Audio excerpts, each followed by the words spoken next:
Les élections régionales, c'est dans 90 jours, les listes se préparent. Les tours d'eau au quotidien entre désagréments et organisation pour les familles. Un centenaire de plus en Guadeloupe, Lazare Gendré, un grand footballeur d'il y a longtemps. Le journal, Jean-Luc Picard. Madame, Monsieur, bonsoir. En ce dimanche 6 septembre 2015, nous sommes, vous l'avez entendu, tout juste à 90 jours de la tenue des élections régionales. La campagne, vous l'avez constaté, a plus ou moins commencé, du moins entre ceux que l'on présente comme les principaux candidats. Et quasiment chaque jour, d'autres candidatures, d'autres positions sont affirmées. La dernière en date, la candidature de Mona Kados, qui conduira la liste du Parti communiste guadeloupéen. Alors ce soir, faisons le point sur tout cela avec Muriel Barlagne. À gauche, il y a les têtes d'affiche. Le président sortant Victorin Lurel, candidat PS, face au populaire Harry Chalus, député maire de Bémao, porté par le GUSR. Selon nos confrères de France Antilles, ce dernier est officiellement soutenu par Marie-Luce Panchard. Le maire UMP de Basse-Terre s'est retiré de la course. La droite locale devrait pouvoir compter sur Laurent Bernier, maire et conseiller départemental de Saint-François, étiqueté les Républicains. 3 listes conduites par des femmes sont actuellement connues. Mona Kados représentera le Parti communiste guadeloupéen. Marie-Christine Mir-Kidal est la candidate du parti indépendantiste UPLG.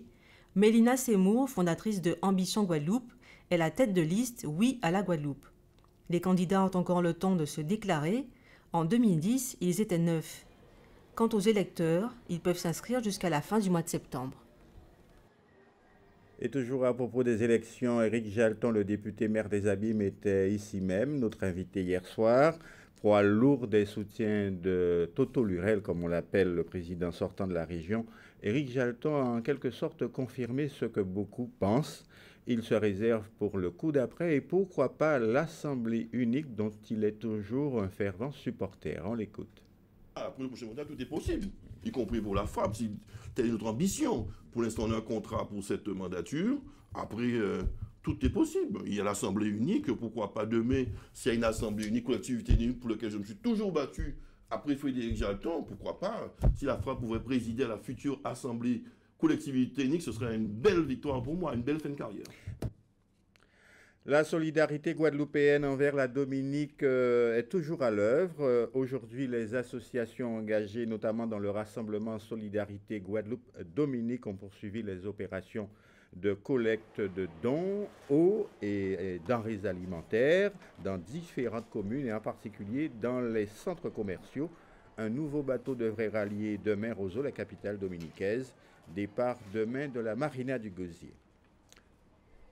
Un soutien de poids pour la Dominique. Il s'est exprimé aujourd'hui sur les réseaux sociaux. L'homme le plus rapide du monde, vous aurez compris, Usain Bolt, a manifesté son soutien et a lancé même un appel en faveur de la Dominique. C'est très court, mais c'est important. On l'écoute.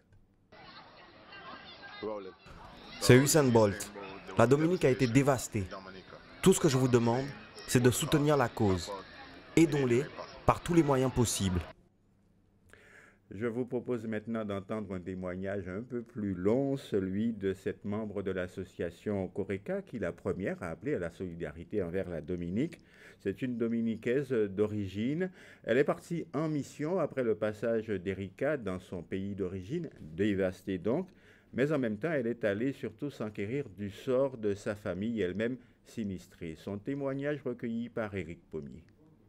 C'est pas beau à voir. Quand on parle d'Hugo, certes Hugo, nous avons eu beaucoup de dommages, mais ça n'a rien à voir avec Hugo. C'est vraiment catastrophique. Cette femme se retient le temps de l'interview pour ne pas verser des larmes. Mais comme elle le dit si bien, on n'a pas le temps de s'apitoyer sur notre sort. Il faut vite passer à l'action. Annie Pierre, également membre du Coreca, tenait à se rendre sur place à la Dominique, car là-bas vivent quelques membres de sa famille. Mercredi, dès son arrivée, elle a touché du doigt la réalité des conséquences de la tempête Erika. Nous avons pu rencontrer le maire de Portsmouth, nous avons pu rencontrer le ministre, nous avons rencontré ce gouvernement qui nous attendait, il est vrai, mais le lendemain, nous sommes descendus à Portsmouth, c'est seulement le lendemain matin que j'ai pu franchir, je dirais, les quais, les rivières pour avoir accès à Roseau. Avant d'arriver à Roseau, il a fallu que je fasse au moins des correspondances à travers les rivières. Je suis descendue les chaussures en main. Tous les Dominicains sont dans le même état d'âme. Seulement les 4x4 qui peuvent franchir les rivières. Et quand il n'y a pas de 4x4, il a fallu que les gens de l'autre côté attendent et pour reprendre un autre bus pour continuer. Il est vrai, c'est un désastre inimaginable parce qu'on ne pouvait pas s'imaginer dans, disons, 4 heures de temps de pluie non-stop pour qu'il y ait un tel désastre. 4 heures de temps durant lesquelles la population dominicaise a connu le pire. Annie Pierre a encore en tête des images d'un pays aujourd'hui ravagé, notamment le nord de la Dominique. Le Bichy, c'est vraiment à terre, comme on peut dire. C'est de la boue partout. J'ai vu un concessionnaire d'automobile, que des 4x4. Aucune voiture n'est bonne. Arrivé du côté du pont de l'Aïou. Je dirais c'est un fleuve. Ce n'est plus une rivière, mais c'est un fleuve. Aussi, après l'Aïou, on a eu Mao. Mao, c'est pareil. Mais dans tous les villages où on passe, qui sont à proximité de la route, c'est une catastrophe. La population, quoique sous le choc, fait tant bien que mal face à cette situation de catastrophe, consciente qu'il faut panser les plaies et surtout reconstruire. Ce que j'ai apprécié, et je dirais ça toujours, c'est la solidarité qui existe entre ces peuples-là. Enfin, nos frères, je dirais nos frères et sœurs qui sont là-bas, parce qu'ils sont là, mais ils s'entraident. On les voit au bord de la route avec des pelles, avec des tuyaux, avec des brouettes, mais enfin, des gens qui se tiennent la main, je dirais, et moralement, c'est quand même de très beaux efforts. Annie Pierre croit en cette solidarité qui s'est mise en branle depuis les événements. Solidarité à laquelle elle participe vaillamment aux côtés d'une population guadeloupéenne qu'elle dit surprenante de générosité. Voyons maintenant notre désormais traditionnel tour d'eau. Alizé Guadeloupe est en effet la chaîne qui chaque soir vous présente la liste de ces communes avec leurs sections concernées par ces coupures de 24 heures. Mais au fait, comment vivez-vous ces situations malgré l'information préalable? C'est ce que nous avons voulu savoir aujourd'hui en faisant un tour aux abîmes, en particulier dans le bourg, qui était concerné par le tour d'eau. Aujourd'hui, le reportage de Richard Scott Tamar. Aujourd'hui, dans ce quartier des abîmes, comme dans le reste de la commune, il n'y a pas d'eau. Les coupures tournantes sont ici une habitude. La population y est du coup bien préparée. Ici, les réserves d'eau sont une obligation.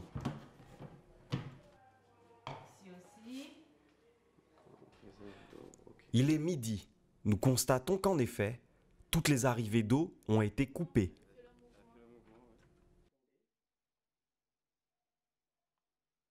Alors, les dispositions, que peut-on faire quand on n'a pas de citerne, d'eau de pluie? Donc, on fait des réserves d'eau. Essentiellement comme demain matin, donc il faut que j'aille travailler, donc j'aurai pas d'eau pour me laver demain matin, donc il fallait prévoir suffisamment pour la partie hygiénique en fait, et aussi pour tout ce qui est la vaisselle et le ménage. Donc en permanence, parce que j'écoute pas forcément la radio tous les jours, donc en permanence j'ai toujours une réserve d'eau. En cas de coupure. Même constat chez les voisins. Toutefois, le ras-le-bol se fait sentir. Rencontre avec une puéricultrice, dont le travail nécessite une hygiène irréprochable. On est surpris parce qu'on se rend compte qu'on prend l'eau précipitamment et on est obligé de pallier à tout cela, de prévoir à laver rapidement, de faire des réserves d'eau pour notre famille, mais aussi pour les enfants que nous accueillons, parce que l'hygiène, elle doit être irréprochable par rapport aux parents et tout cela.